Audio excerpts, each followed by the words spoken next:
രാഷ്ട്രീയ സംഘർഷത്തിൽ ഓരോ ജീവൻ പൊലിയുമ്പോഴും വലിയ നഷ്ടം മരിച്ചവരുടെ കുടുംബത്തിന് തന്നെ.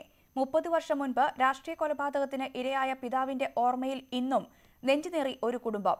ഏകപ്രതീക്ഷയായ മകനെ 10 വർഷം മുമ്പ് രാഷ്ട്രീയാക്രമണത്തിൽ നഷ്ടമായ വേദനയുമായി മറ്റൊരു കുടുംബത്തിൽ മാതാപിതാക്കളും കണ്ണീരൊഴുക്കി കഴിയുന്നു. ജില്ലയിലെ ആദ്യകാല രാഷ്ട്രീയ കൊലപാതകങ്ങളിൽ ഒന്നായിരുന്നു 87-ൽ ശ്രീകാര്യം ചെക്കാലമുക്ക് സ്വദേശി ഗംഗാധരൻ നായരുടേത്.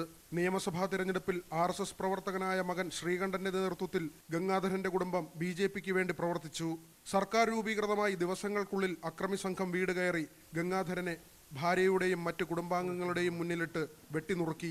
പ്രവണത തെറ്റായ പ്രവണതയാണ്. അതെന്ന് വെച്ചാൽ രാഷ്ട്രീയപരമായി രാഷ്ട്രീയ ആദർശത്തിൻ്റെ പേരിൽ പറഞ്ഞ് നമുക്ക് സംസാരിച്ച് അവരെ ആദർശം നല്ലതാണെങ്കിൽ ജനങ്ങൾ സ്വീകരിക്കും, ഇല്ലെങ്കിൽ ജനങ്ങൾ സ്വീകരിക്കില്ല.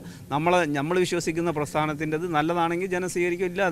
അതിന് നമ്മൾ വെട്ടിയും കുത്തിയും കൊന്നും ഭീഷണിപ്പെടുത്തിയും പാർട്ടി മാറ്റാമെന്ന് വിചാരിച്ചാൽ അത് നടക്കുന്ന കാര്യമല്ല. അങ്ങനെ ഒരു പാർട്ടി അതിന് തുനിയാതിരിക്കുന്നതാണ് നല്ലത്. 10 വർഷം മുൻപ് 19-ാം വയസ്സിൽ രാഷ്ട്രീയ കൊലക്കത്തിക്കിരയായ SFI പ്രവർത്തകൻ അജയന്റെ ഓർമ്മകളുമായി നെഞ്ചുനീറി കഴിയുന്ന മാതാപിതാക്കൾ. അജയന്റെ ചിത്രവും പുസ്തകങ്ങളും കണ്ണീരുണങ്ങാത്ത ജീവിതത്തോട് ചേർത്ത് വെച്ച് ഇവർ പറയുന്നു, ഇനി ഒരു രക്ഷിതാക്കൾക്കും ഇങ്ങനെ ഒരു വേദന ഉണ്ടാകരുതെന്ന്. അജയന്റെ പേരിലെ സ്മാരകം കഴിഞ്ഞ ഹർത്താലിൽ തകർക്കപ്പെട്ടതിൽ പ്രതിഷേധിച്ച് കൂട്ടായ്മ നടന്നെങ്കിലും ഇവർ പങ്കെടുത്തില്ല. അതിൻ്റെ പേരിൽ ഇവിടെ സമ്മേളനങ്ങളൊക്കെ നടന്നു.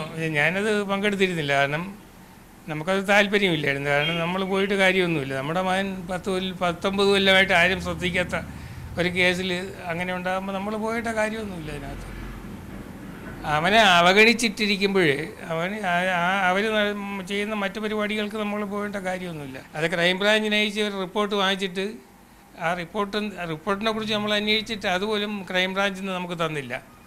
പിന്നെ അത് എന്തായെന്ന് അന്വേഷിക്കാൻ അവരെ പാർട്ടിക്കാരോട് പറഞ്ഞിട്ട് അവരും അത് ഉഴപ്പി. കഴിഞ്ഞ വർഷം മാത്രം 7 രാഷ്ട്രീയ കൊലപാതകങ്ങളാണ് ജില്ലയിൽ ഉണ്ടായത്.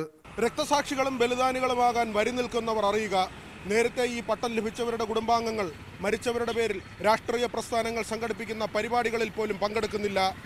പ്രിയപ്പെട്ടവരുടെ വേർപാടുണ്ടാക്കുന്ന നഷ്ടം കുടുംബങ്ങൾക്ക് മാത്രമാണ്. VV Vinod, News 18, Thiruvananthapuram.